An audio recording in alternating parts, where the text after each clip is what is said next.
Our kickoff Thursday lunch series, it was last year, Tuesday SSP lunch series. We wanted to start with a bang, and delighted to bring back to the Hilltop Congressman Mike Gallagher from Wisconsin.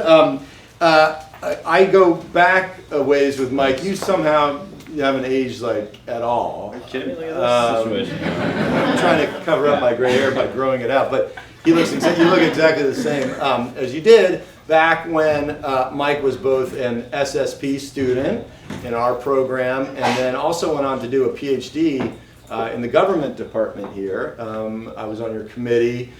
He passed despite some reservation. No, he wrote a terrific essay about American grand strategy, national security making, with some terrific case studies, and was really impressed. He was a captain in the Marines, 2 tours in Iraq. I'll read some things from the bio, but again, just the combination of the academic, practitioner, scholar was already impressive, and then he goes off and gets elected to Congress. So in a time when, say, the foreign policy expertise on the Hill among the actual representatives is not perhaps as great as it was, say, during the Cold War, I think Mike is a breath of fresh air. So we're really delighted to have him here, and I know that you all will be interested in hearing what he has to say. He is represents the 8th district in Wisconsin, which for those of you who have Wisconsin roots know is Green Bay. Anybody here from Wisconsin? Oh, yeah, Brent in the back there. Nice. All right, there we go too. Right. Are you in the 8th district, family or anything? No. Okay. Milwaukee. That counts. Right. That's still Wisconsin. And Brendan, what about you? Where are you from? Panfish Waters. Nice. Okay. Cabin up there. Door County. No cabin. Okay. All right, there you go. Well, that he represents Door County too, where knows something about too. 7th generation Wisconsinite, born and raised in Green Bay. I mentioned that he served in the military. Of course, he joined the Marine Corps the day that he graduated from college. He served for 7 years on active duty as a counterintelligence human intel officer, regional affairs officer for the Middle East, North Africa. He earned the rank of captain. He was deployed twice to Anbar Province as a commander of intelligence teams. You served on General Petraeus' Central Command Assessment Team in the Middle East. Continued to work in the intelligence community, including a stint at NCTC, right, and the Drug Enforcement Agency. Mike also served as the lead Republican staffer for Middle East, North Africa, and Counterterrorism on the Senate Foreign Relations Committee. He now serves, I didn't mention where you got your undergraduate degree, it's not really important, but it was Princeton. And he got a second MA in Strategic Intelligence from the National Intelligence University, in addition to his SSP MA and Georgetown PhD. He serves on the House Armed Services Committee, Homeland Security, and Transportation and Infrastructure Committee. So there are about a zillion things that I'm sure we'd like to hear from you about. My understanding is you'll give us a little bit of personal reflections about what it's like to study the national security establishment and go into it in a way and see how the sausage is made, and then also some substantive thoughts about China. Sure. Does that sound good? Great. Yeah. Thank you, sir. Take it away. Thank you guys all for being here today. It is bizarre to be here speaking to you. I remember very clearly when I came here for orientation. I was doing a master's degree at National Intelligence University. And I had a mentor who encouraged me to go to Georgetown because of the great reputation of this program, and also to get a civilian perspective in addition to the government perspective that I was getting. And I had no idea that that would lead to a PhD and unlock a lot of other opportunities. So I would say you guys are in the absolute best place to study these issues, and you have incredible teachers like Keir. Keir put up with me for a while. He was willing to be on my dissertation committee, which for a while when I disappeared to go work on a presidential campaign, I think most people in that committee would have bet that I would never get it done. But luckily that campaign tanked, which created an opportunity for me to actually finish my PhD. Don't tell Governor Walker I said that. Listen, I didn't plan anything, so maybe what I thought might be useful, I'll just kind of walk through kind of how I went from sitting where you guys sit right now to becoming a member of Congress today, and I'll try on the fly to adduce some lessons from that, and then talk a little bit about where I think we are in the present moment in terms of foreign policy and national security and what that might mean for you guys, if that's okay. But I want to preserve as much time possible for questions, to play my favorite game, which is called Stump the Chump, which is very easy in my case. I also want to point out that my Foreign Policy and National Security Advisor, Chaz Morrison, is also a proud SSP alum and a former Lieber student. So, did you take nukes with here? 500? Okay, you got to take nukes. That's my biggest regret from Georgetown. I didn't take nukes.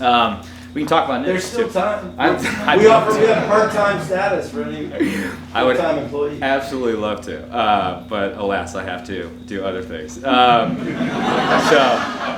the idea that I haven't aged since you've seen me last two is laughable, because I was sitting in a big, like, having to go on TV has been probably the weirdest part of this whole experience, because I was not a sort of public-facing person at all. I'd never really been on TV before being in politics, but now I got to do it from time to time. And I was sitting there getting ready to do an interview a month ago, and I was sitting in the makeup chair. You end up wearing a lot of makeup as an adult male when you're in Congress, which is bizarre. And you know, they're doing their thing, and the lady sprayed the back of my head, and I said, well, what are you doing? Just putting some hairspray on there, make sure everything stays in its place? And she said, no, we're spraying some brown paint to cover up your bald spot. I was like, oh, that is a Rubicon I cannot uncross right there. So politics keeps you humble and grounded every single day. So when I went to college, I had no idea what I wanted to do. I think I was a Latin American studies major my first year, which was really just an excuse to get money from the Spanish department to go work in Cancun for the summer, which I actually did. I sort of fooled Princeton in that regard. And then I came back, and I actually ended up studying abroad in England and Spain the next summer, and I ended up working for the RAND Corporation. I just sort of stumbled into an internship. This was 2004.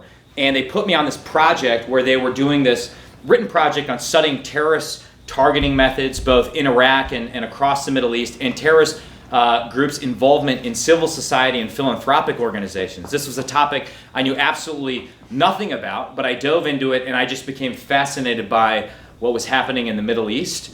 It's fitting on sort of a day 17 years after 9/11. That was really the first time in my life when I started to think about the 9/11 attacks and what had happened with our foreign policy subsequently in the invasion of Iraq, what we were doing in Afghanistan, and sort of what we were doing, what the U.S. role in the world was. This was the first time in my life I started asking sort of important questions about U.S. foreign policy. And I became particularly fascinated with the Middle East, so I changed my major. I started studying Arabic and Near Eastern Studies. I became obsessed with it. That was a terrible decision to make midway through college, because language classes were every single day at 8 a.m.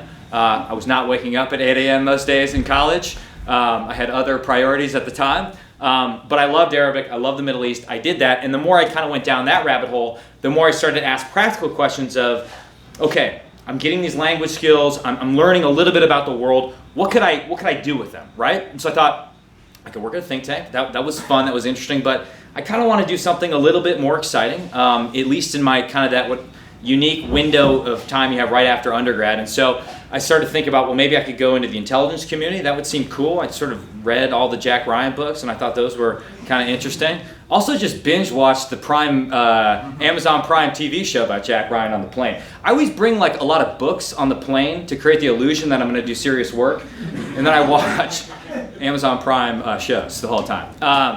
But then I started thinking about the military, and I don't come from a military family.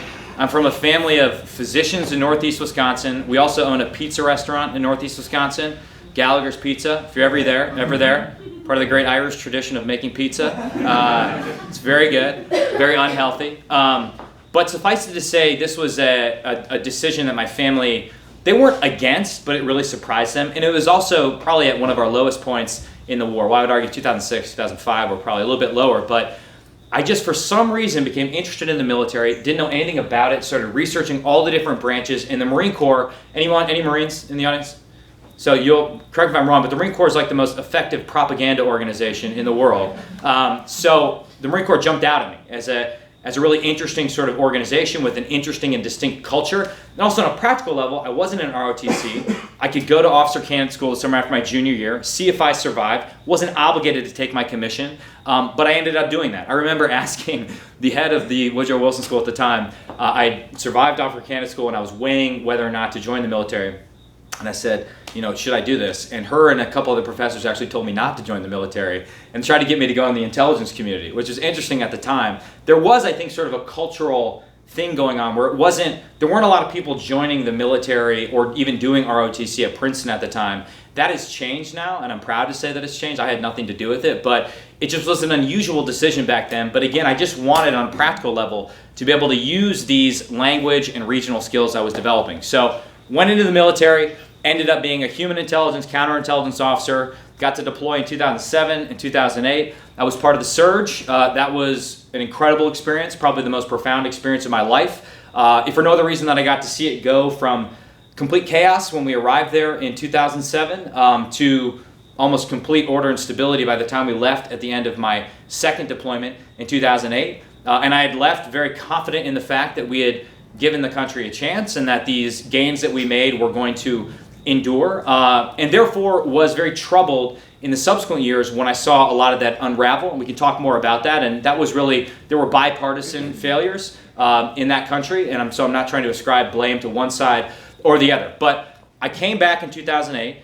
I was going to get out of the military and go to business school because I had no other plan, and that seemed like a good place to kind of, tread water for a couple of years. And then I started sending my resume around to a lot of mentors. I had one mentor in particular who had gone to my high school and had been very helpful to me, who was Bush's counterterrorism advisor. And I sent my resume to him. He sent it to someone else. And when I was back at Camp Pendleton after my second deployment, I got a call from someone who was then an Army colonel. And I wish I had saved the voicemail. I don't know if we had voicemail back then. I still had a flip phone. Because that was Colonel H.R. McMaster at the time, who was our most recent national security advisor. And HR had been tasked by General Petraeus to form a team of people to think new thoughts about the Middle East right after Petraeus had become the commander of Central Command, which has authority over all of the Middle East. And HR got my resume. I had sort of recent experience in Iraq. He wanted a younger person to be part of that. And a week later, I was on a plane flying here to DC, where we were working out of National Defense University and the National War College to do this exercise on behalf of General Petraeus. And that was my first exposure to higher level policy, strategy, to DC in general, to what the Pentagon does well, what the Pentagon does not so well, to the crazy sort of group that is the national security and foreign policy establishment. We had a lot of people from academia that were participating in it. And it was a phenomenal experience, and HR and a few other people convinced me to stick around the military a little bit longer. I ended up doing about 4 more years on active duty, floating around the intelligence community here, and that's when I took advantage of that, took advantage of the GI Bill to come here to Georgetown, and was able to not only do SSP, but had an opportunity to finish my PhD, or do my PhD, which was incredible. And that then led me to 2013. And I was planning on going back to the fleet, back to the real military, and deploying again. I was going to go to an infantry battalion, be their intelligence officer. We're going to deploy to Afghanistan. And the Marine Corps, in sort of classic Marine Corps fashion, changed my orders at the last second. They were going to send me to Okinawa, Japan. Nothing against Okinawa, Japan. Had I known we were going to be doing this sort of interesting conceptual shift in our foreign policy, I might have done that. But really, the job was sort of a high-level staff, not high-level, it was a low-level position on a higher-level staff. And I really wanted to kind of, since I'd done a lot of kind of higher-level stuff here in DC, I wanted to get back to an infantry battalion in the Marine Corps, and I wanted to deploy again. And so I got out of the Marine Corps in 2013. And I had absolutely no plan. And I just started sending my resume around to a bunch of mentors again. And again, one mentor sent it to another person who was at AEI, and she called me into her office, and she said, "Have you ever thought about working on the Hill?" And I said, "No. I've watched Schoolhouse Rock. I sort of know what goes on the Hill, but I don't know." She's like, "Well, there's a job opening. There's a Bob Corker, who is a ranking member and then became chairman of the Foreign Relations Committee, needs a Middle East guy. you're a Middle East guy. Would you be interested in having a conversation with the staff director? So I went over to the Hill. I had no idea what a professional staffer on a committee in the Senate does. But 2 weeks later, I got a job offer. And my first week on the job as a professional staff member on the Foreign Relations Committee for Middle East, North Africa, and Counterterrorism was 2 weeks after Assad had gassed his own people in East Ghouta in Syria. And we had this really fascinating debate, which I think is still relevant today, about authorizing the use of military force in Syria. And it was this wonderful moment that I feel like I've had 4 times in my career, which I sort of have every day in Congress now, which is to say, there was a moment when Corker and the staff director came to me and said, okay, we have to write an authorization for the use of military force. Have you ever done that before? I said, no, like surely there's someone else who like does these things. But I call this the sort of the peering behind the wizard's curtain moment, which I had a mentor who once said, the great secret to life is realizing that no one's in charge.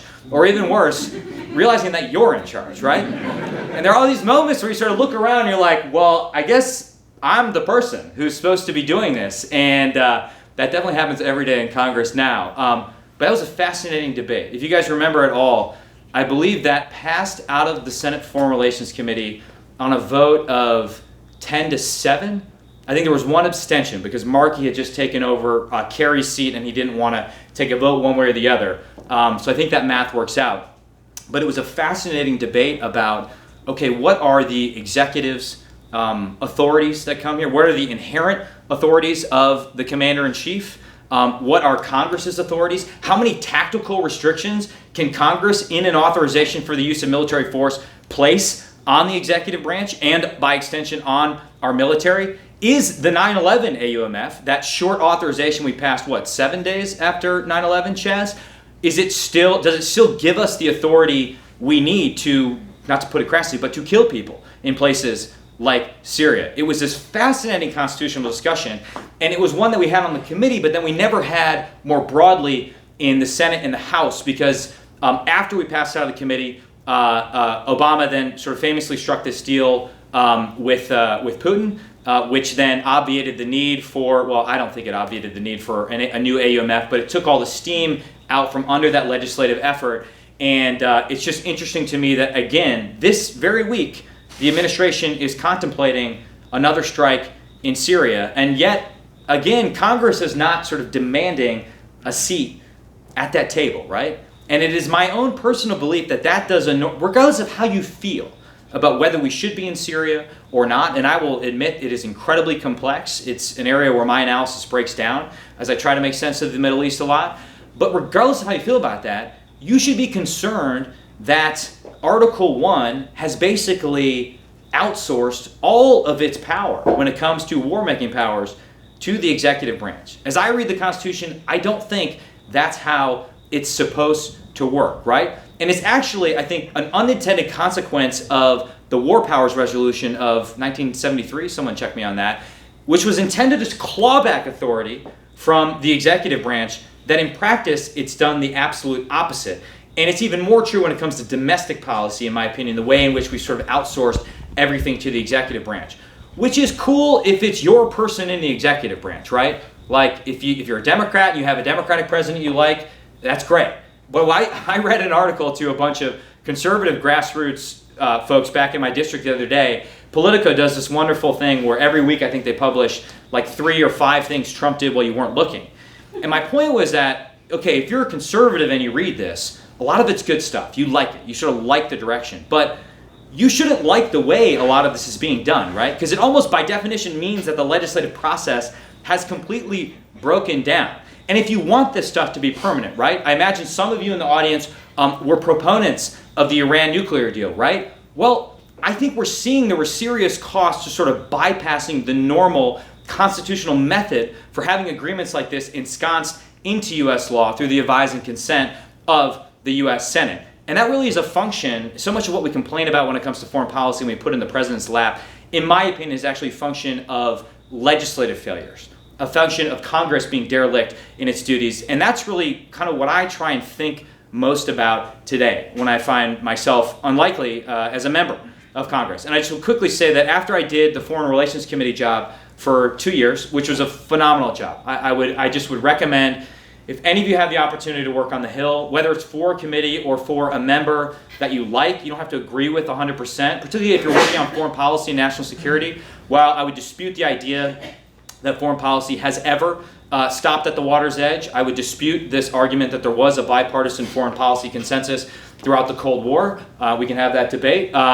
It is nonetheless an opportunity. It creates a lot of strange bedfellows. So if you're interested in working across party lines, or if you still subscribe to the idealistic belief, as I do, believe it or not, that we should strive to put the country ahead of our own narrow parochial and political interests, and the federal government has an enormous responsibility, perhaps its only mandatory and its most important responsibility, to keep the country safe in an anarchic world, then I just would recommend working on the Hill if you ever have the opportunity. It's great. And I actually think there is a new generation of people that are serving right now and that are running for office right now, many of whom have backgrounds in foreign policy, in the intelligence community, in the diplomatic community, and in the military, that could, if we manage to take advantage of it, reinvigorate a conversation around what is the proper role of the United States in the world, and are we prepared to pay for that? Are we prepared to pay for securing what we believe to be our vital interests or even our less important interests? And so I got to do that for 2 years. My time as the Middle East guy almost perfectly coincided the negotiations over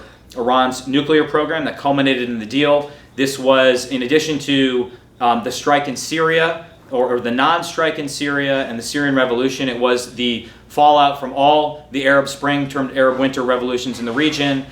Take your pick. I mean, the region was just on fire every single day that I was working on these issues. That's why I didn't make a lot of progress on my dissertation during that time.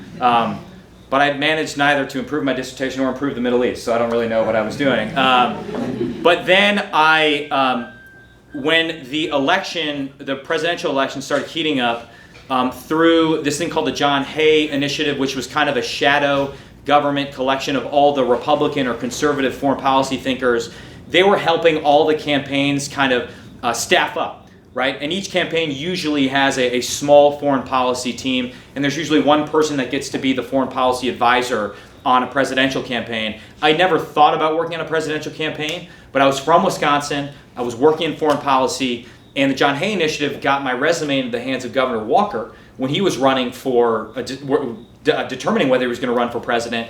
And a few weeks later, I had an interview with him, and then a few weeks after that, I was moving back home to Wisconsin to be the foreign policy guy on a presidential campaign. And at the time, it was a major presidential campaign. We were at the top of the polls for a while. I will confess to you, I remember sitting there in the headquarters in Madison when Trump made his announcement, and I think I, like most people observing at the time, didn't think that was going to go anywhere. And it was just a very fascinating time to be in U.S. politics, both on a presidential campaign, but then I'd say in my own campaign a year later. After that campaign ended, I took a job in the private sector. I finished my dissertation. I took a job in the private sector in Green Bay, and I was going to teach at University of Wisconsin-Madison. And that was, I wanted to stay back home. I was going to do private sector, which was a real gap on my resume, and I was going to teach, which maybe I would actually learn the stuff I wrote about for the master's thesis and the PhD if I taught it. But then my congressman retired, and some people reached out to me, and at first, I'll be honest with you guys, my reaction was no way. I'm the behind-the-scenes guy writing white papers that no one reads and get quickly discarded, right? I'm not sort of someone who, one, wants to call people and ask for financial support, but two, is just going to be on TV. And you know, as a foreign policy nerd, it's hard to distill everything down into 30-second sound bites, right? I'm still struggling with that to this day, and I just didn't think my skill set would be suited to politics. But here I was starting to write articles criticizing the direction of our foreign policy, frankly. Here I was sort of very upset to see, as I alluded to at the beginning, that a lot of what I thought we had accomplished in the region, in Iraq in particular, had been undone through a series of bad decisions that we can talk about, and seeing the way in which I thought sort of we then abetted the rise of Iran and its network through the region. And I just had this moment where I felt like, okay, I can just criticize it all and pretend like I'm the smart person, you know, smarter than all the people that are in the arena, or I can just step up and try and be part of something positive. And I also felt, as now one of 3 millennials in Congress, if you can believe that, I'm still technically a millennial, that we do need kind of a new generation of people on both sides that are willing to step up. And I think if people on both sides were being honest, they would tell you that the status quo is not working out well for either party, or particularly if you're interested in just having a debate on some of these issues. It's, our party's sort of doing zombie Reaganomics, but both parties are just doing tribal warfare. And it's not good for the country right now. And I do think there is a group of really patriotic, good people, talented people that are in Congress right now that are committed to doing things differently.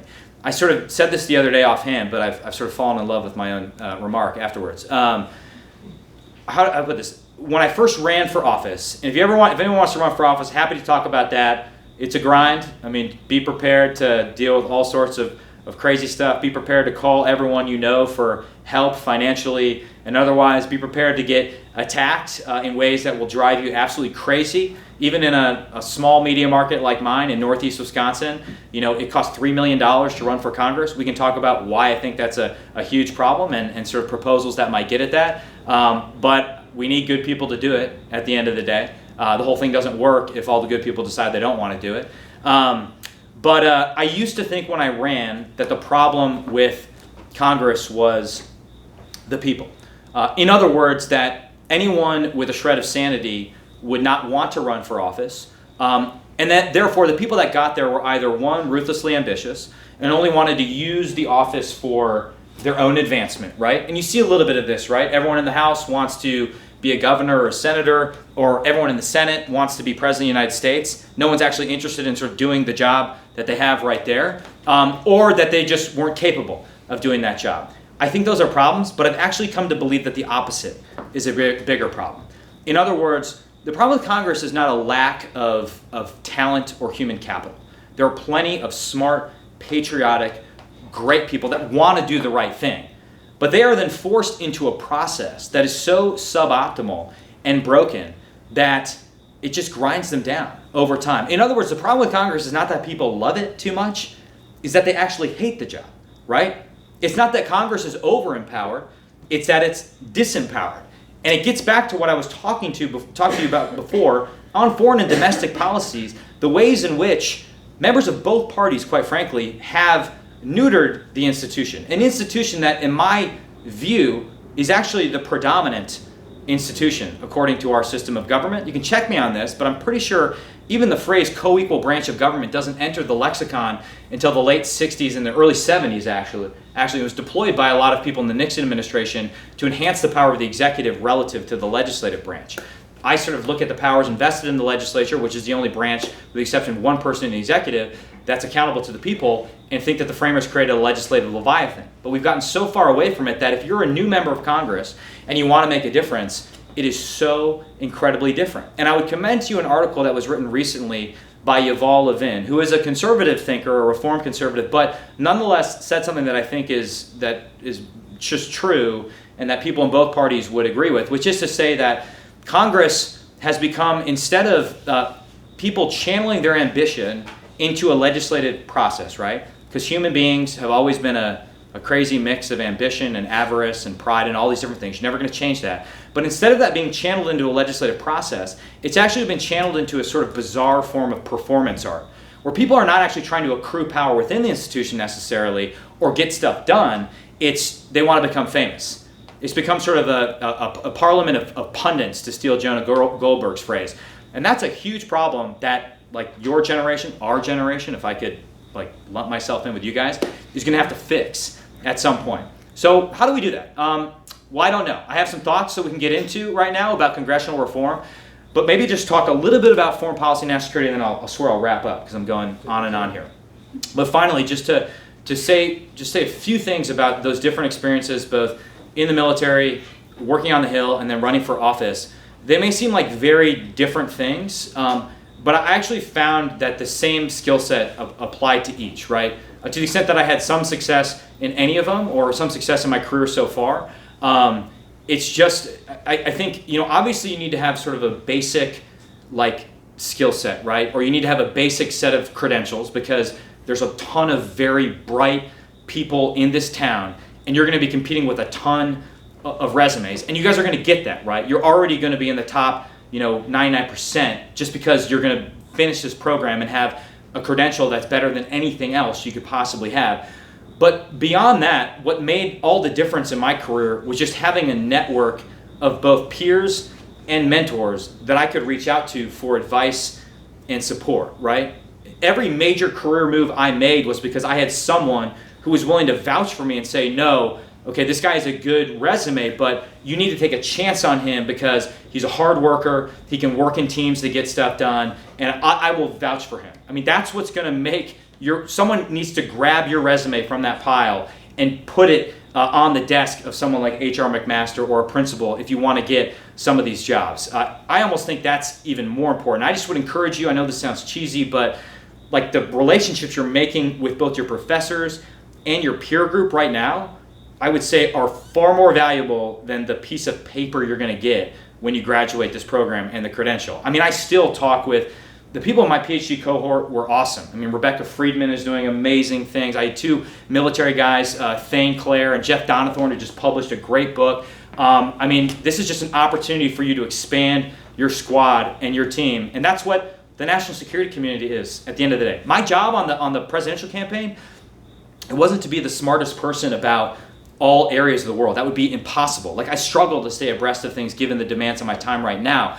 It was just to identify who were like the top 5 people on each issue and what were their various strengths and weaknesses, and how could we use those in order to get the information we need, prepare, Governor Walker to say things about foreign policy, and then if he had become president, to be president. And so I don't know if that makes any sense, but I've come to believe that sort of the relationship side of this business is just as, if not more important than the quality of your scholarship or just what's on your sort of cold resume at the end of the day, if that makes any sense. And I certainly see that now as I think thoughts about, okay, how do we invest in our defense right now, and more broadly, how can we have a productive conversation about what is America's role in the world? I think in contrast to when I was deploying in 2007 and 2008, there does seem to be a sea change going on right now at the broadest level, which is to say, if you read the national security strategy, read the national defense strategy, and I would commend both of them to you. I think they're actually very impressive pieces of work. There is a big conceptual shift. It is that the pacing threat right now, the threat around which we are going to organize all of our efforts, is not terrorist groups in Iraq or even just sort of the broader Salafi jihadist movement. It's long-term great power competition with states like Russia and China. That's a big shift, right?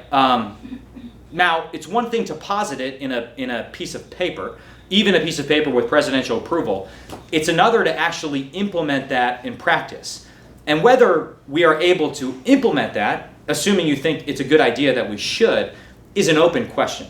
If we pass a budget this month, it'll be the second year where we have invested more in our defense after 6 years of cutting the military in real terms in 22%.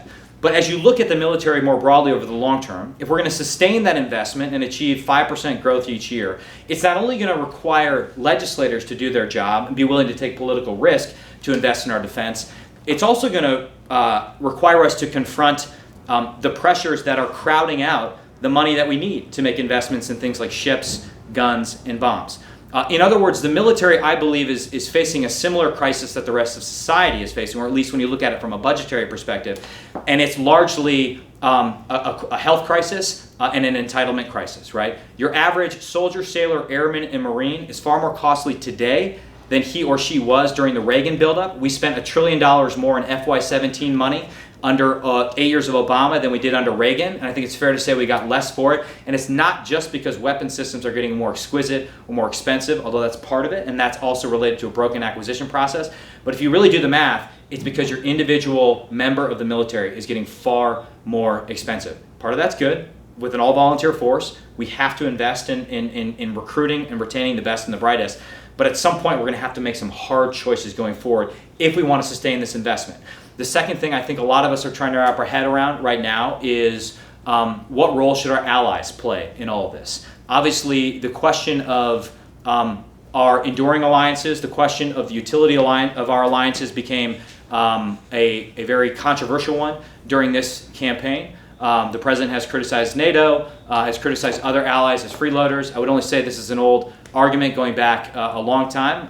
Eisenhower, a man who I spent a lot of time with, not personally, but in the archives. It's a weird thing to say.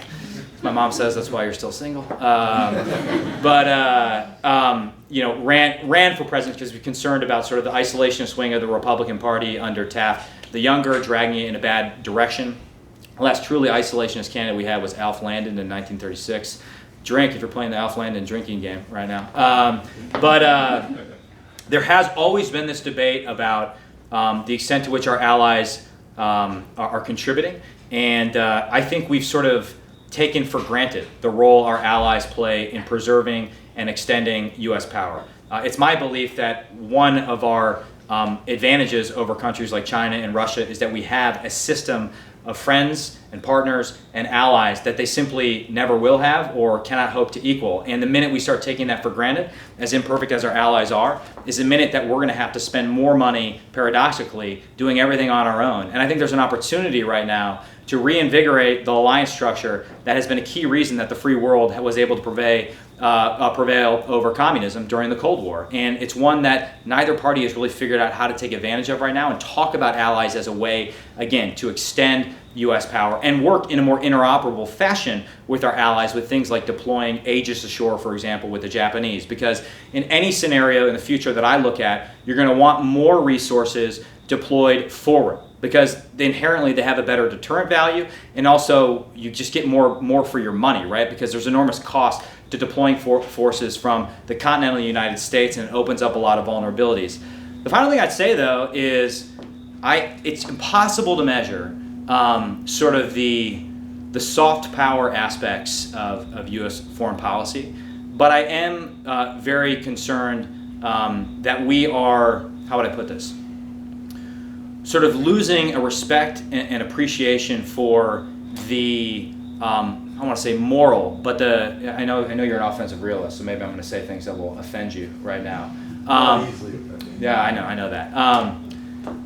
I just think it matters that that the U.S. is the leader of the free world, not just from the perspective of having the most bombs and guns and ships and soldiers, sailors, airmen, and Marines who can prevail in any conflict, not just from the perspective of having more friends than the other side, but also standing for certain values that transcend time and place, right? Values that can inspire people in other countries. And while we recognize completely that we don't have endless resources and we can't go all around the world and solve every problem and promote democracy in every climate and place, I do think we have an interest in expanding the bounds of the free world wherever possible, right? And we're losing a conception of what it even means to be a member of the free world right now. And I think we face very serious challenges from countries like Russia and China, who would like nothing more than undermine, if not completely destroy, the US-led global order that we've painstakingly built since the end of World War II. I would commend to you Robert Kagan's most recent article in the Wall Street Journal last weekend, which talked about the unraveling of this order and talked about how dangerous and difficult the world is going to look like if indeed we shrink from the task of leadership internationally. And I just would say that's an area where we're going to need you guys. Again, I've been positively surprised by some of the newer, younger members of Congress who are thinking about these issues. But as Professor Lieber alluded to, there's still a dearth of foreign policy interest and expertise in the legislative branch of our government. And we simply cannot outsource all these functions to the executive branch. You need people that are responsive to you, the citizens and the voters, thinking about this stuff in a very dangerous and complex world. And so if you guys have any thoughts about how we keep this experiment in self-government going for another 200 some odd years, I'd welcome them. I'd be happy to steal them and pawn them off as my own. That's all I do every day is just reach out to my network and have debates and try and get good ideas. And the ones I think are good, I'll invest time and energy in advancing them legislatively. But I guess to sum it all up, and I'm sorry to go on, this is what happens when I don't plan anything. I don't think, it does not seem that long ago that I was just sitting where you guys are sitting right now and listening to whoever was speaking at the time. I never would have anticipated that I'd be in this position. I don't know how long I will be in elected office, but I was fortunate enough to have great mentors like Professor Lieber, a great program that forced me to challenge a lot of my assumptions and get outside my intellectual comfort zone, and great friends that I just developed in the course of this program and being in the city. And to the extent I have been able to do anything, to the extent I'm able to survive each day, it's all because of that. So with that, I will shut up and answer any questions that you have. So, Thank you, Mike. I really appreciate it.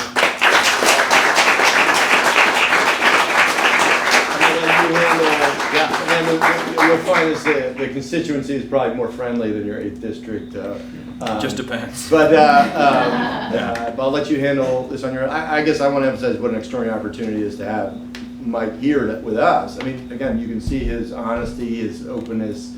It's rare that you're going to get anybody from the Hill in here to talk in such a direct way.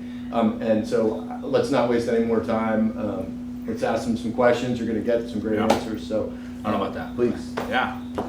All right, sir. Hi, I'm Muneicho Nakatani. I'm currently a student here, but I was actually sent here from the Ministry of Defense in Japan. And it was very assuring for me, and probably for the rest of us back in Japan, for you to talk about, reinvigorating the roles of your alliance with us and other allies. And I would like to question about what really, so could you please elaborate more on what actually the Congress is doing, taking initiatives to reinvigorate alliances, or maybe what kind of certain policy fields you're trying to emphasize on? Yeah, so that's a great question. So the question was about sort of what Congress is doing to reinvigorate our appreciation of and investment in our alliances around the world. I would say the most basic one is simply just sort of speaking out from a day-to-day basis. I've given a variety of speeches that no one paid any attention to on the role of alliances. Chaz did a great job writing them, though, so good job, Chaz. Someday, sometimes let's bury it in the ground somewhere, and a future civilization of robots will look at it and say, this wasn't that bad. But there were a lot of things in the National Defense Authorization Act that tried to get at this issue that I actually think are very important. And I would say the documents I mentioned were quite good and clear about talking about the value of our allies and the need to invest further in them. But when it comes to sort of the Indo-Pacific part of the world, I would just mention a few things. One, we sort of mandated that the executive branch come up with a comprehensive strategy in concert with our allies to counter China's rise over the long term. Two, we have been having conversations. I mentioned sort of Aegis Ashore, which is a ballistic missile defense system that currently we put on a bunch of ships that are going around the Indo-Pacific. It takes, Chaz, correct me if I'm wrong, our ships plus Japanese ships plus other ships, that's anywhere between 4 to 8 destroyers and cruisers on any given day that are being consumed by this mission. So if that mission could be accomplished through systems that were on land, i.e. Japanese land, that would then in turn free up all those ships to conduct, for example, freedom of navigation operations in the South China Sea, in the East China Sea, things like that. So I think there's some efficiencies we can get that way. The other thing that I did in the National Defense Authorization Act was we introduced I say we because Chaz usually comes in with a crazy idea and then I tell him no 10 times and he wears me down. But I introduced a provision in the National Defense Authorization Act that would basically say if the administration finds that Russia has not been compliant with the Intermediate Range Nuclear Forces Treaty, which governs 500 to 5,500 kilometer systems, that we would then not be bound by that, right? Which becomes an interesting constitutional question of, obviously there's a clear role for the Senate in particular in ratifying treaties, but the Constitution is silent as to what Congress can do to get us out of treaties. I think if you actually read some precedent, you can make a case for Congress having the ability to do that because a lot of these treaties become part of U.S. law. So this didn't pass in the full bill. It got watered down to basically requiring the administration just to make a determination as to whether the Russians have been in compliance with the INF.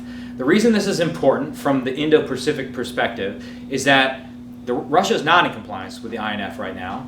We are in compliance with the INF, which hampers our ability to deploy certain missile systems to that region and hold at risk like high-range Chinese assets, right? So the Chinese right now, for a very low investment, are able to hold all our exquisite systems i.e. destroyers, carriers, things like that, at risk, we are not able to counter because we are hamstrung by the INF. And so when you start thinking creatively about this, you can start to put the chess pieces on the board and deploy more assets to our allies. And that's actually a conversation we're having in Congress. I'm trying to think what else. What am I forgetting, Chaz? Well, the sets of Congress in the Korean Peninsula and Oh. for withdrawals. Yeah. So there was this controversy about, well, it's an ongoing controversy about what we're potentially maybe willing to give up if North Korea is serious about denuclearizing. I don't think they're serious. I thought Singapore was a setback. We can get into that. But Congress, we passed a sense of Congress saying that, our military presence on the Korean Peninsula should not and will not be part of the negotiations. It's there for different reasons. We're not going to negotiate it away. And we established a floor below which the president could not withdraw troops from the Korean Peninsula. And so all this is little stuff that you may not hear about, but it nonetheless is Congress sort of clawing back a lot of its authority that, and now I remembered something else. So obviously our partnership with countries like Japan is not just a military one. Economically, we're very intertwined.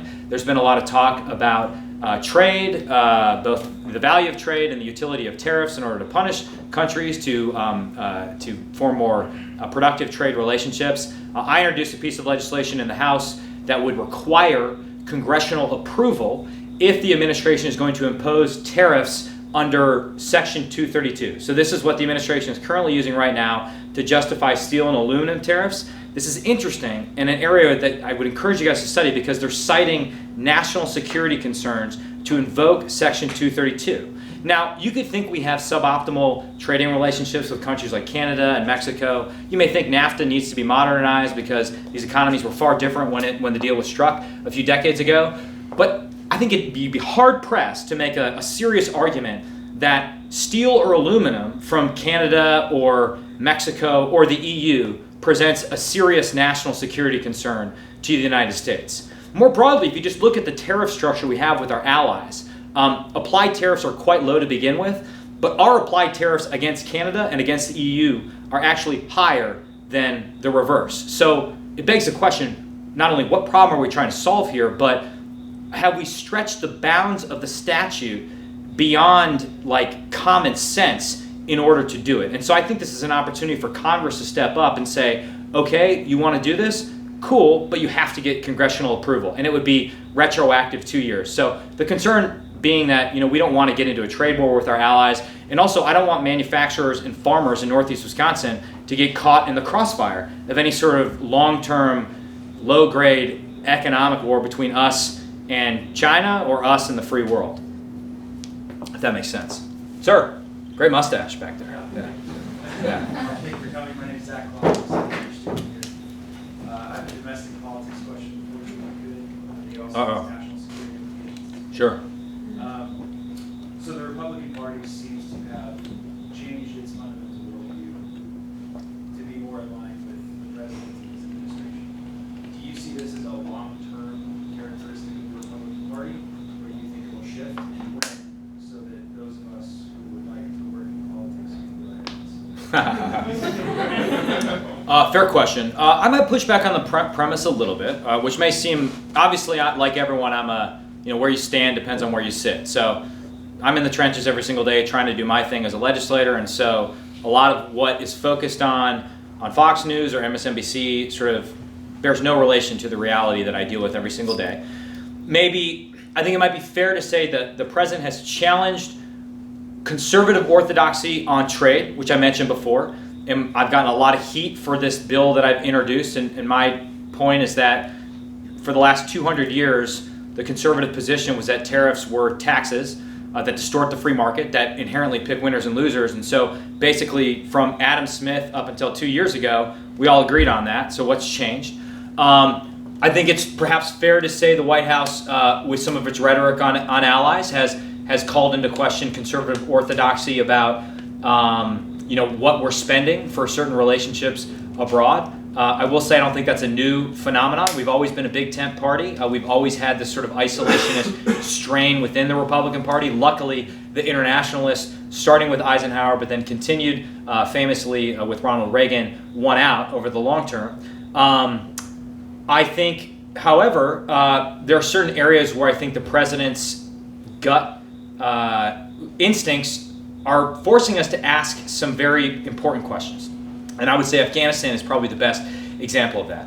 I was in Afghanistan last year over Christmas, and it just struck me that I was getting the same presentation that everyone has gotten for the last 17 years from the military. We're doing a great job, and always think they can do more with less, which is to say, this fighting season is going to be the big one. We'll really know if our strategy is working just after this fighting season. I'm like, how many fighting seasons are we into this right now? And so I think it's useful to re-examine, particularly when it talks about deploying military force, to re-examine some of these questions.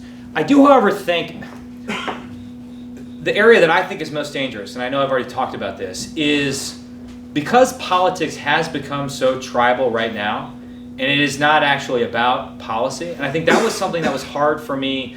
I was sitting there on a presidential campaign, as I mentioned, writing all these policy papers, writing these white papers about trade. And so Professor Lieber gets allergic to any mention of the president. I mean, academia with its bias. And I sort of thought that, if only we could write a foreign affairs article laying out Governor Walker's vision for America in a dangerous world, we're going to win this election, right? Okay, not the case, right? Some of you in this room may have read that, but no one who was actually voting was voting on that issue. It wasn't necessarily a vote about this or that aspect of foreign policy in this last election. I always remember there was this lady who I was knocking on doors in Kewaunee County in my district, sort of a blue-collar part of my district, so a lot of what you call Reagan Democrats, right? Card-carrying union members who voted for Reagan. And the last time Wisconsin went Republican was 1984 until Trump won it in 2016. And I knocked on the door, and I gave my whole spiel. I said, Mike Gallagher, this is who I am. This is why I'm running. I really hope I can count on your support. And she's like, I'm not voting for you. Go away. I hate Republicans. And so I'm like, okay, sorry to bother you. Obviously, knocked on the wrong door here. But as I was walking away, she looked at me and she said, but I am voting for Donald Trump because he's going to shake things up. And that disgust with the status quo, such that people wanted kind of the Etch-a-Sketch moment of shaking things up, I think is real. Like, it remains real in my district to this day. And I think ultimately people in office should ask hard questions about what does that mean for the failure of the status quo or the so-called foreign policy consensus in Washington, D.C. But I think the area where Republicans maybe prove your point is I thought being sort of an Article 1 conservative was the orthodox position, right? I thought a key part of conservatism was distrusting concentrations of power wherever they exist, particularly where they exist in the executive branch, and distrusting concentration of power, and particularly in any one person, right? That was sort of a key part of my conservative philosophy and remains to this day. I think the reflexive deference to this president or any president is dangerous because that's not the way the system should work, right? Like, as I say, in areas where I disagree with the president, and I'm not going out there every day trying to give him a black eye or anybody. I mean, I want America to succeed, which I want the White House to succeed around the world. Well, I don't work for the President of the United States, right? I work for 730,000 people in Northeast Wisconsin. They don't agree on anything, let alone everything, but I try and represent them as best I can.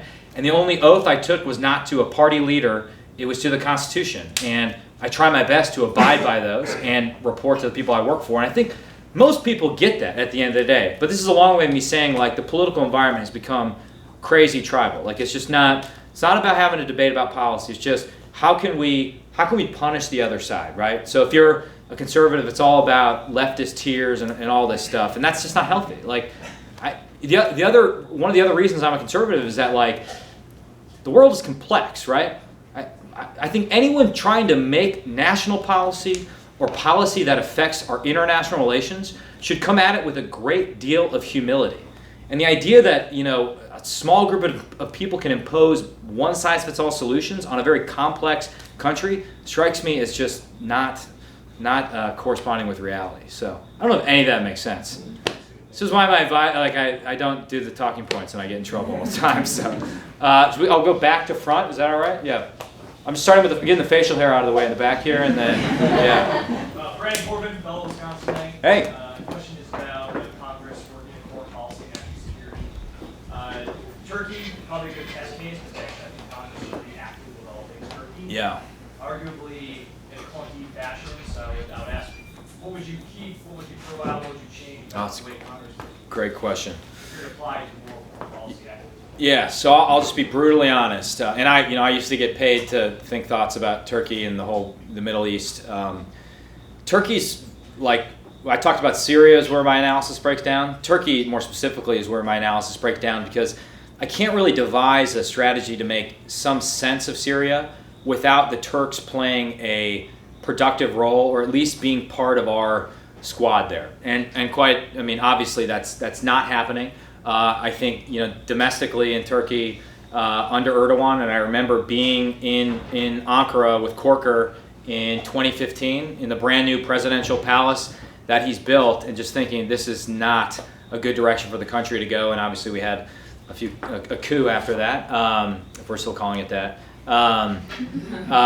It's just very hard for me to see a scenario where we can get on the same page as Turkey, not only when it comes to Syria, but more broadly. So I think it makes some logical sense for Congress to question, in the way it has been doing, some of our military assistance to Turkey, potentially prohibiting the sale of F-35s and some other systems, particularly at the time when the Turks are buying, S-400 Russian missile defense system, which could compromise the grid on which our systems are.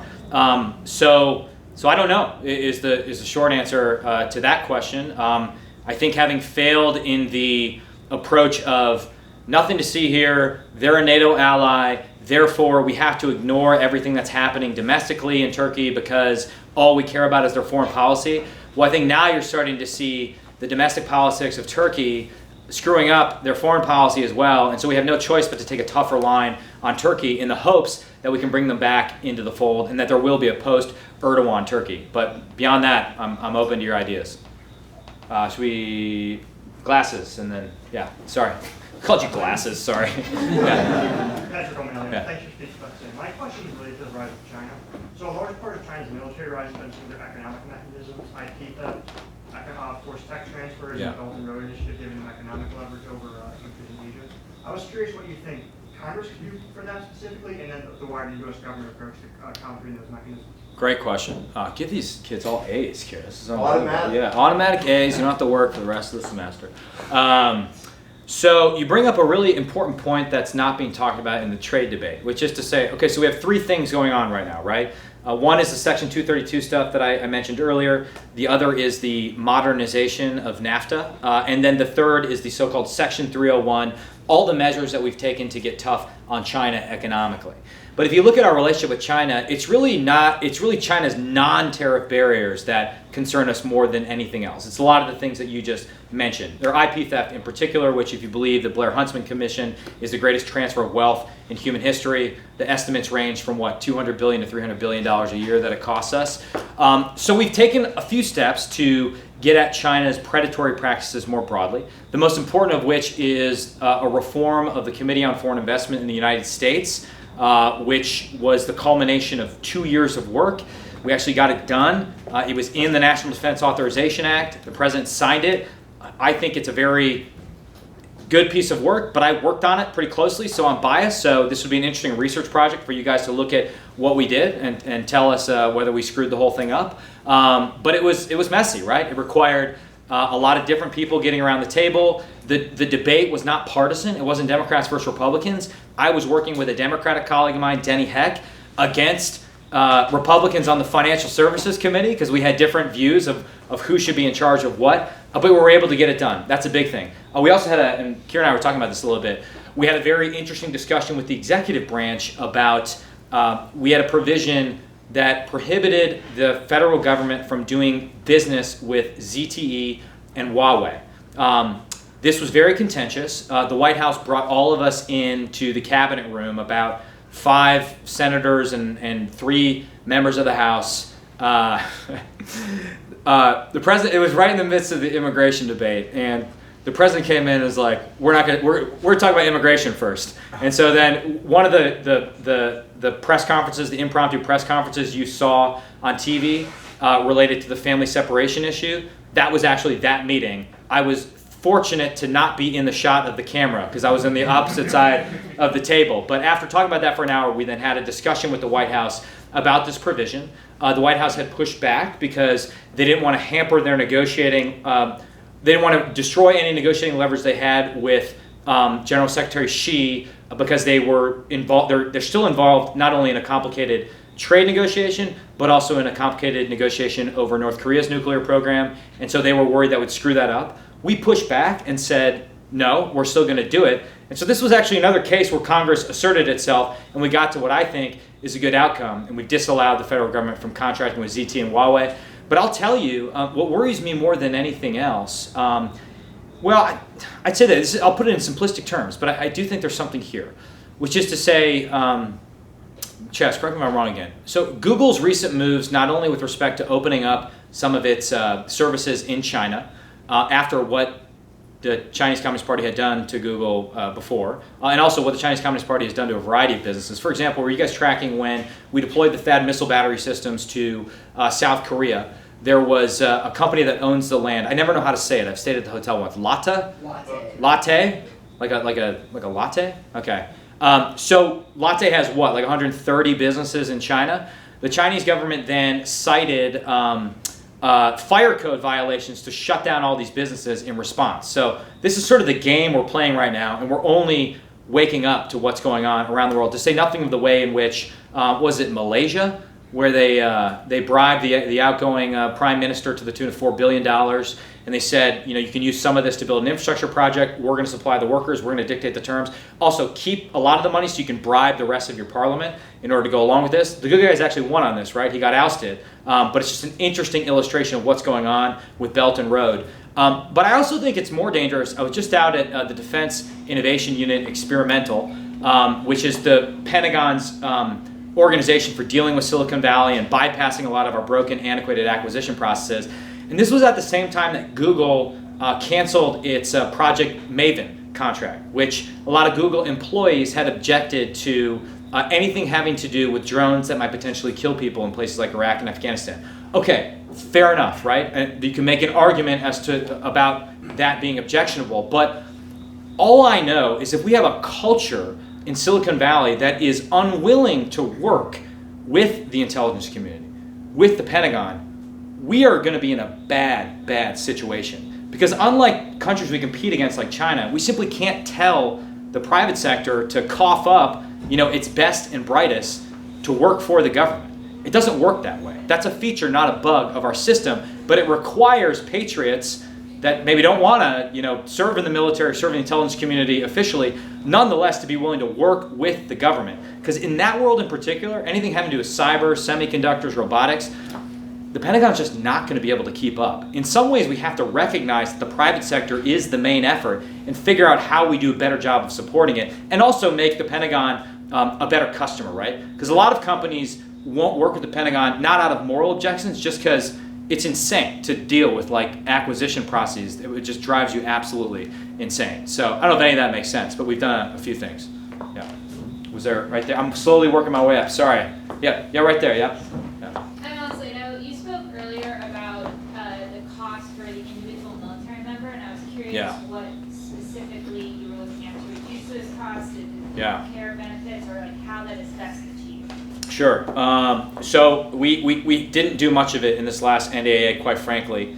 I believe this is the next conversation we have to have, because healthcare costs are going up. TRICARE for Life entails enormous costs. We've actually, we passed a pay raise in this last NDAA. Retirement benefits have gotten very generous. And so I think we're going to have a tough conversation with people that are coming in the military from here on out of, okay, what are you actually signing up for? What do you get? And what are we prepared to pay? But I think at the end of the day, the military is reflecting broader health trends we're seeing in society writ large, right? There was an interesting study, I don't think Heritage did it, but somebody did it, which said that an absurd amount, like 70%, 79% maybe, of, I think it was they just studied men, but men between the ages of 17 and 34 so prime age, men that might serve in the military, were unqualified to serve. Some of it was because they didn't have a high school degree, but a lot of it was not only physical health concerns, it was mental health concerns. And so if you look at just the indicators in our healthcare community, we're spending more and more money and we seem to be getting a worse outcome, right? Life expectancy went down for the last 2 years, which is crazy if you think about it.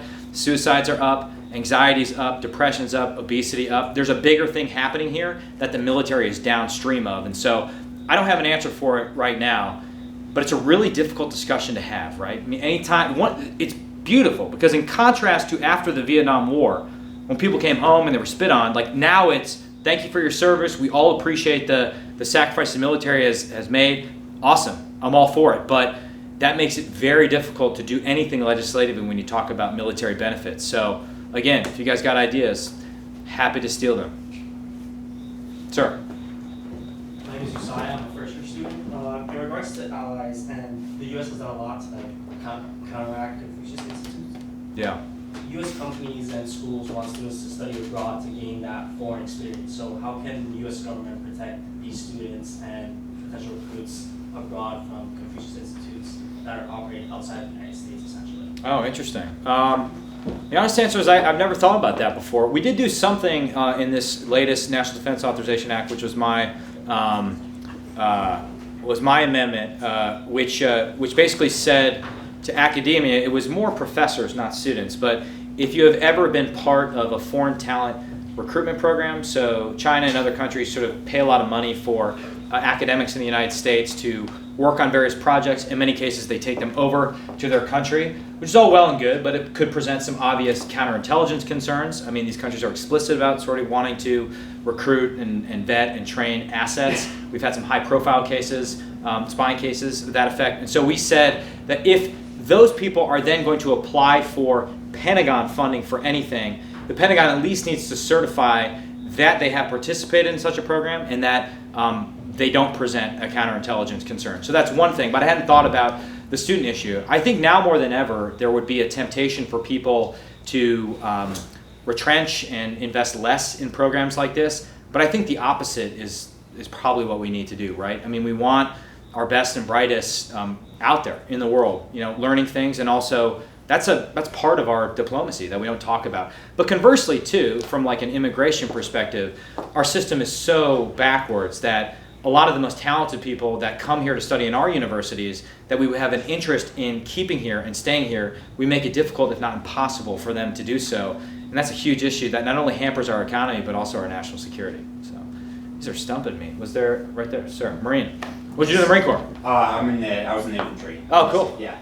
The real Marine Corps. He looks down with disdain on intel weenies like No, me. you're still in infantry battalions. So given China's current rise, how do you think the U.S. should navigate its relationships with Pakistan and India? Oh, great question. And kind of combating that. Yeah, great question. So I think there's a point to dwell on here, which is important. It is not a small thing to simply say that, okay, we made a bet, and it was a bipartisan bet. It was shared by most people in the national security community, people that get paid a lot of money to tell us how to think about foreign policy. The bet was that we could ensure China's peaceful rise by integrating them into the US-led global order, by intertwining our economies, right? And the only problem with that bet is that it failed miserably in some cases. I actually think, with the exception perhaps of the invasion of Iraq and some of the intelligence failures that went with it, that's maybe the biggest failure of the foreign policy community in the last 30 years. I don't know, that's a controversial statement, but I throw it out there. With the exception of me getting my PhD at Georgetown, it's probably the biggest scandal in history. Yeah, where we've already moved past. So the fact that the national security strategy sort of says that explicitly is an interesting thing. And I hope it forces us to think thoughts about, okay, what's our alternative with respect to China? Okay, you mentioned Pakistan. The big move in the new South Asia strategy that McMaster developed and published, and it was certainly the biggest topic of conversation when I was in Afghanistan, was, we're going to get tougher on Pakistan, right? We're going to call Pakistan out for its tacit support of terrorist group, its harboring of terrorist groups. If you look at the history of insurgencies, they tend to work when there is external safe haven available, as a lot of elements of the Taliban have in Pakistan right now. So I think there is wisdom in that, but we haven't yet thought about how Pakistan is going to respond to that tougher approach, and that takes us down a very dangerous road very quickly. It could potentially hamper our ability to move equipment and supplies throughout that theater of conflict, which is dependent on Pakistani largesse right now. It could potentially result in Pakistan sort of doubling down on its tacit relationship with a lot of these groups that don't share our interests. But I do think it's the right approach. It is what I would call an original mistake, which instead of making the same mistakes over and over again, we should at least be in the business of making original mistakes. So I think that's good. And then I would give when it comes to India, I'll give the previous administration a lot of credit. I think the Pentagon under Ash Carter did do a lot to lay the groundwork for enhanced military sales with India. And while the Indian government is never going to sort of come up with some sort of grand alliance with us, I mean, they're going to hedge their bets. I think there's a huge opportunity there, and you're seeing it come to fruition right now in terms of certain drone technology we're selling to India. I think any expert on the Indo-Pacific, which I am not, would tell you that any hope for success in countering China's rise lies in an enhanced relationship between the U.S. And India. And I think there are good people on both sides right now thinking, how do we do that?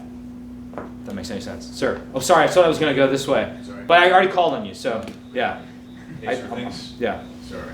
Thanks for spending time with us today. Yeah. My name is Gabe Dearman. I'm a first-year student here, active duty Army officer, currently on essentially a combating or counterterrorism scholarship. Yeah.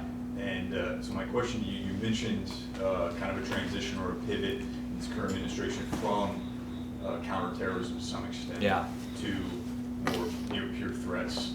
Is counterterrorism still relevant, or is, more specifically, is counterterrorism losing relevancy? Yeah, that's a great question. So, I mean, at the most basic level, yes. I mean, you look at these groups, right? They have not sort of, given up in their desire to destroy our way of life, attack us and our allies. We've had some tactical success on the ground, particularly against ISIS. I mean, it's actually amazing if you look at Mosul. I mean, and I give the Iraqi security forces, their elite counterterrorism forces in particular, a lot of credit.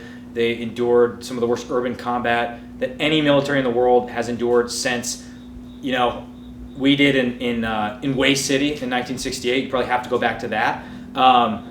And they were largely successful. And that's potentially a model that we could build upon over the long term, right? It's more frustrating because it takes more time. You have to work by, with, and through allies who have their own way of doing business, but we just don't have enough special operators to send SEAL Team 6 everywhere around the world and kill every bad guy, right? And it's just not a model for enduring success over the long term. So I think we've had some success. We haven't neglected it entirely.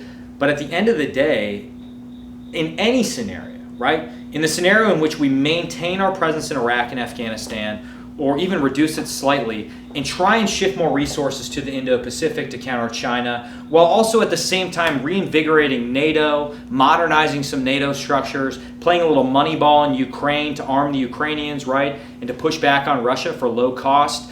At the very least, imposing costs on Iran's proxies in Syria and making sure they don't threaten Israel's existence, making sure they don't threaten our own red lines. In any way you sort of increase or decrease those different lines of effort, it's going to require more resources than we have and are spending right now on our national defense, right?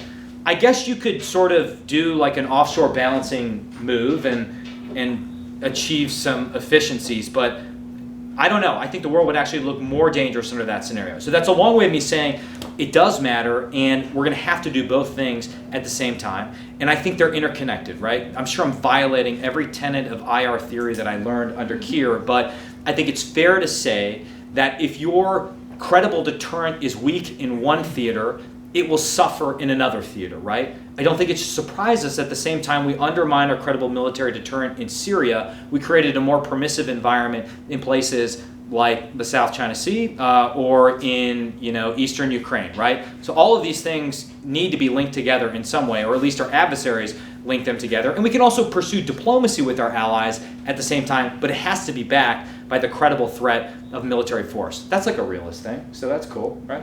All right. Yes. Thanks, sir. Sophia Lee, first-year student. You touched on this a little bit. I was wondering what else you were thinking about in terms of Congress taking back some of that legislative power. Is it even possible right now during all this tribalism? Yeah, great question. I think a lot about this. So I have some ideas. I'll try and keep it short since I've given 5-minute answers to all these questions.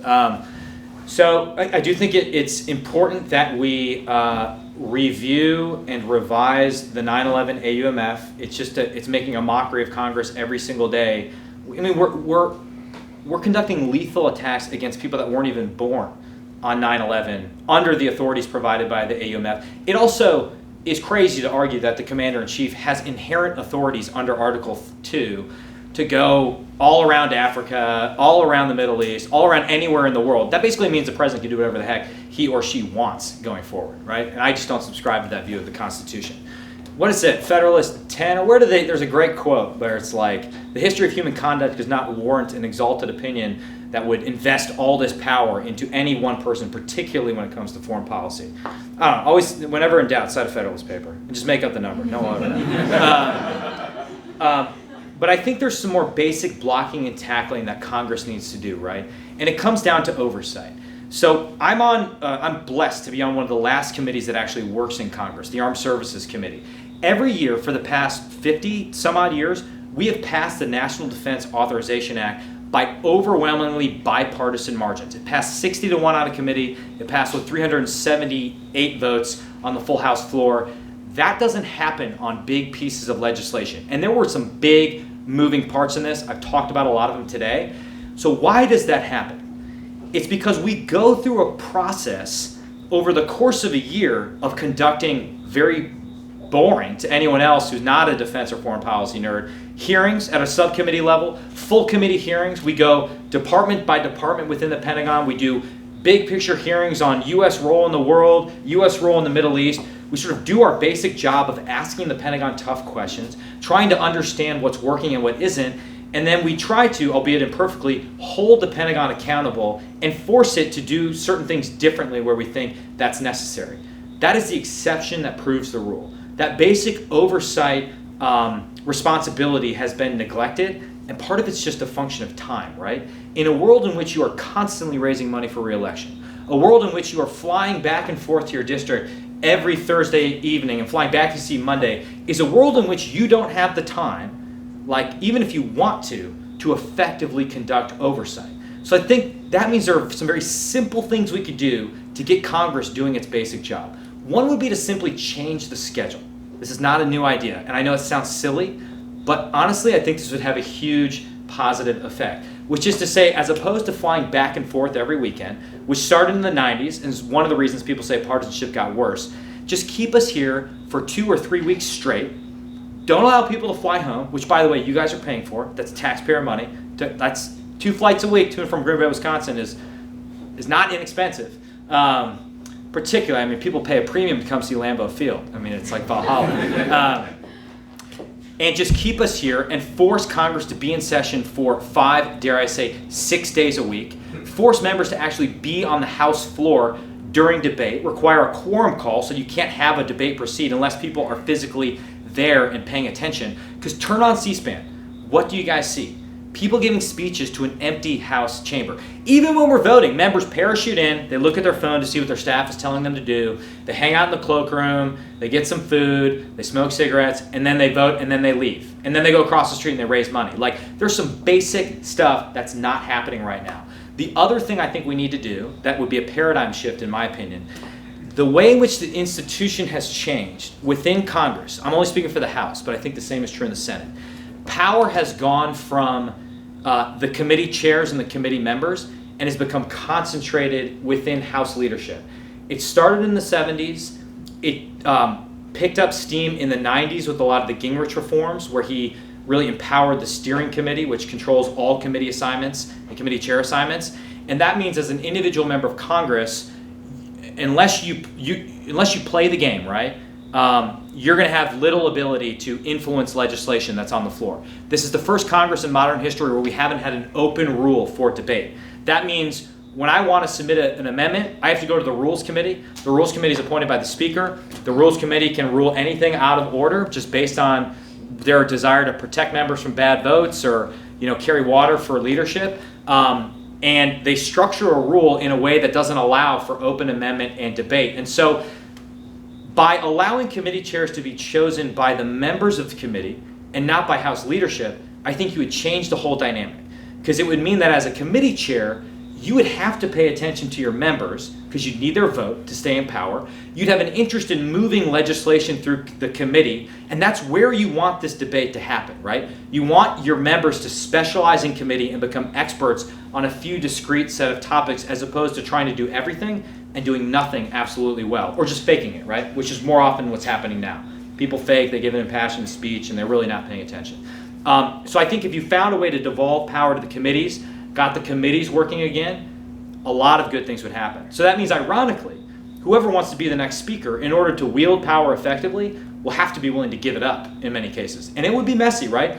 That would mean I would have to take a lot of tough votes I don't currently have to take, but that's how it should work.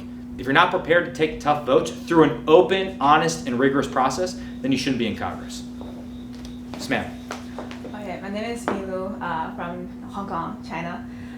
So China is defined as a near-peer competitor recently by this administration. It's by defining that way, probably the approach is a zero-sum approach.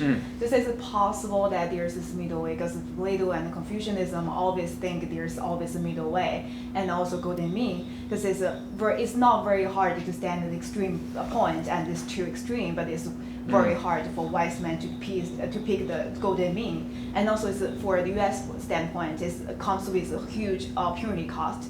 If you invest in more in zero-sum assumptions and defense, and you lose opportunities for developing other stuff. Sure. And also from Chinese cultural perspective, even though culture is a very vague term, but sometimes if you consider that, put that into consideration, thousands of years we experienced so many different emperors. And also within China, my research was domestic politics in China. Local government and central government has a huge gap.